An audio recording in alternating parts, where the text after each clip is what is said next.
Hi again, everyone.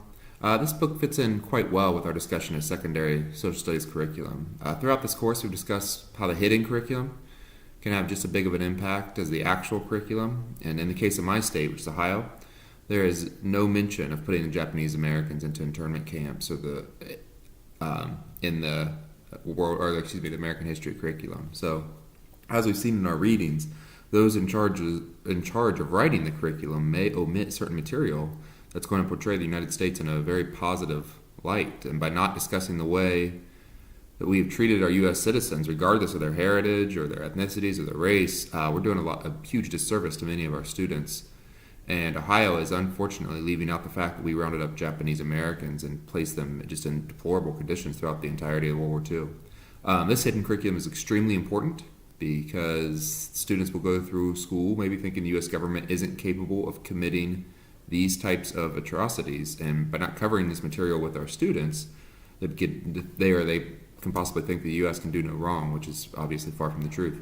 I believe that this is where educators need to incorporate this type of material, regardless of what the curriculum omits, into our classroom. And as Thornton suggests, we need to act as the curriculum or instructional gatekeepers. It's my belief that my students would be very fond of this book overall. It's written as a graphic novel, so those students who are reluctant to read traditional books would be more likely to engage in this reading that describes like the in-depth perspective of Japanese American people and what they had to endure at the internment camps. And speaking of that perspective, I think that many of my students would truly enjoy it because they likely haven't heard about the U.S. internment camps from that Japanese perspective. It would be a new version of the story for many of them, and I think that's something they would really enjoy listening to.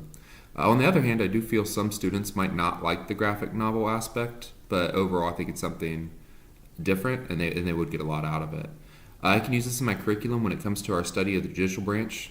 That's I teach American government, and how landmark Supreme Court cases have impacted groups or members of our society. I could use landmark case Korematsu versus the U.S. Prior to reading about that case, I could have my students read the novel to gain a better understanding of exactly what the Japanese Americans went through at the internment camps, and they would be able to use that information to help them better understand the details of the court case, make an informed assessment about the ruling of the case, and then maybe possibly even explain its significance. The first lesson plan that I would probably create with my students is to have them read the book to help them develop that understanding of what life was like for Japanese Americans in the internment camps. And then I would give them resources to research and analyze how Americans were treated in Japan during World War II, so they could come up with some type of compare and contrast assignment there. And then the second plan I would probably create for my American government students, this is the one I referenced already a little bit, but I would have them apply their knowledge of the U.S. Constitution and have them find evidence of where the American government violated the U.S. Constitution by putting Japanese Americans in internment camps.